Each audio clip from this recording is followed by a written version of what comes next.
I don't want any interruptions. Yes, ma'am. Wake up, princess.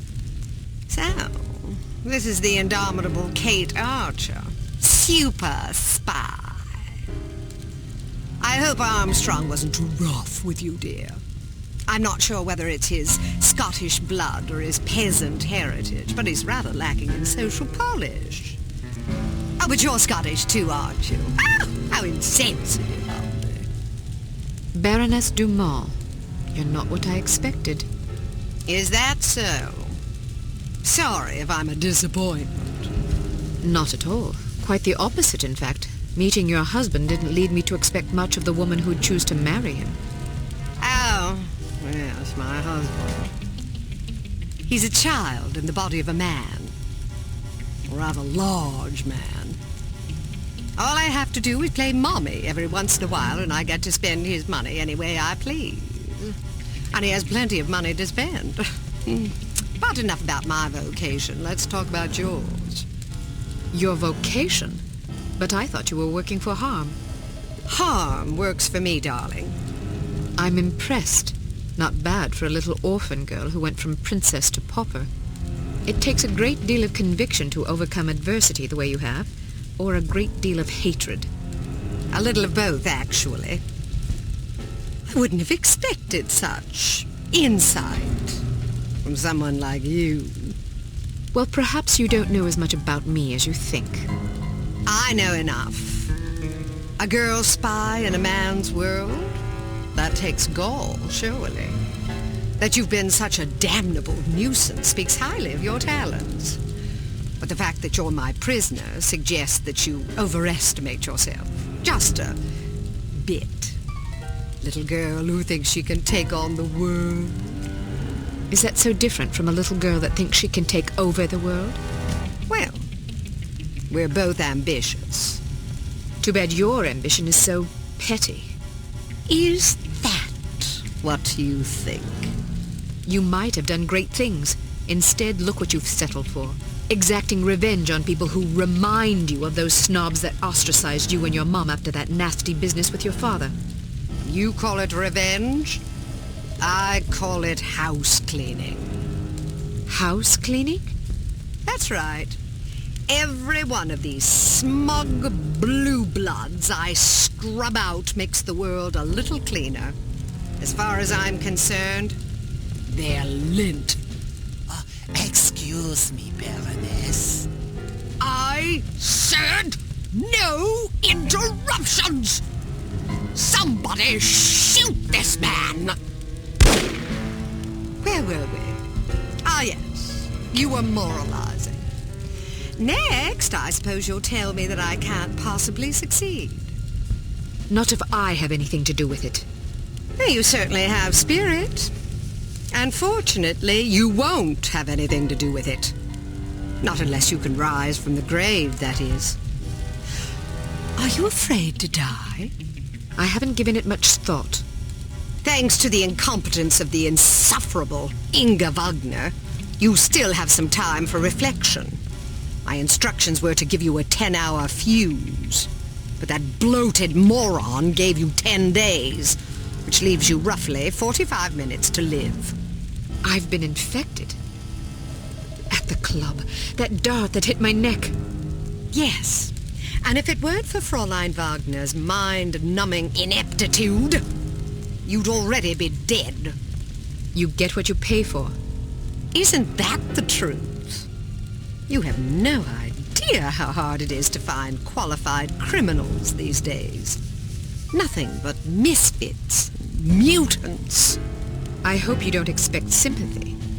Not from a judgmental goody two-shoes like you. To you, I'm just a villain. Those pretty eyes of yours see only black and white. Well, sister, the world is a crueler mistress than I. Believe me, I would have gladly kept my dollhouses and fairy tales rather than suffering through what I did. But I didn't have a choice in the matter. You had a choice. You were just too weak to make the right one. You don't know anything about me, girl. You don't know what I went through. Those genteel bastards disowned my mother and me before the headlines even hit the papers. Now I'm going to show my gratitude by raining fire and destruction down upon their pedigree heads. Poor Felicity. The world spat upon her, so now she's going to show them all. Is that it? I didn't give you permission to use my Christian name. We've more in common than I like to admit. The difference is that I stopped taking my misfortunes personally. Everybody suffers, Baroness, but only cowards take it out on other people. Well, aren't you a righteous little bitch? Maybe it will get you into heaven. I suppose you'll find out soon enough. Get Armstrong up here. I want someone competent guarding this door. That's not a very nice thing to say. Is that so? Well, after you fetch him, how would you like to take yourself outside and have yourself shot? That'll give you something to complain about. Looks like you got yourself in a heap of trouble this time, eh, lass? How about a fight? What are you yapping about? A fight. You and me. Mano a mano. You're challenging me to a fight? If I win, you let me go. And if I win? I'm already at your mercy. Are you a sportsman or a bully? As entertaining as it sounds, I'm not about to stake my reputation as a master criminal on a dare from a wee little girl. Coward. Are you trying to provoke me?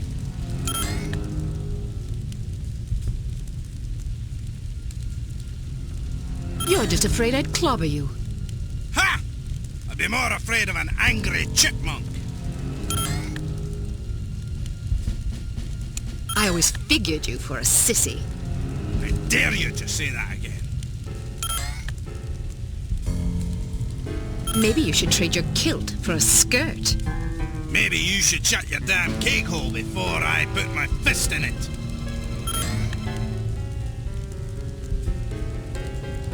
I'd clobber you, but I hate being cruel to animals. Then I guess a kiss is out of the question, eh? Oh, that's right. I forgot you don't like girls. Say that again and I'll wash your mouth out with soap.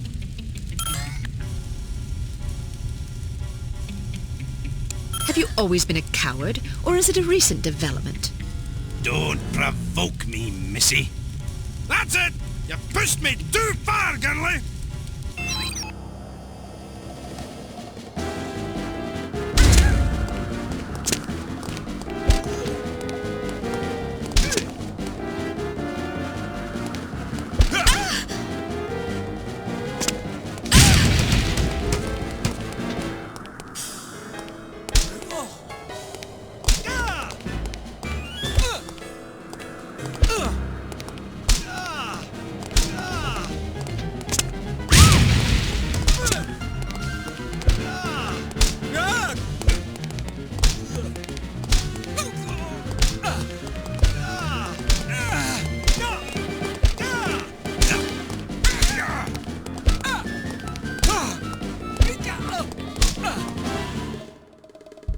I'll be damned!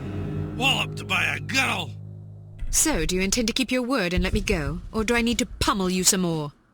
I may be a villain, but I'm not a liar. A promise is a promise. What about you? Time to look for a new job, I suppose. I'm definitely not sticking around here to discuss your escape with the Baroness. Maybe you should consider a legitimate career next time. My skill set is a bit too, specialised for legitimate work. Don't you worry about me. I'll make do. I owe you. That you do. And don't forget it either. Can I ask one more favour of you? You can ask. The list of names. Where does the Baroness keep it? Sorry, I can't help you. Do you have any idea how many innocent people will die if the Baroness isn't stopped? What do I care? Don't give me that. Imagine some crazy woman with a chip on her shoulder blew up your mum. How would that make you feel? My mum's already dead. Answer my question, you big ox, or I'll pummel you so bad you'll be picking your own teeth out of your arse. Okay, fine, I'd be sad. Is that what you want to hear? I might even cry like a ninny. Are you happy now? Just think about all the people that'll lose their mums and their sons and their wives, all because some power-mad baroness had a bad childhood. You want that on your conscience? All right, enough. Fine. As far as I know, she keeps the bloody thing in a safe in her underground lair. There's an elevator behind a woodpile downstairs. You're a resourceful lass. You'll figure it out.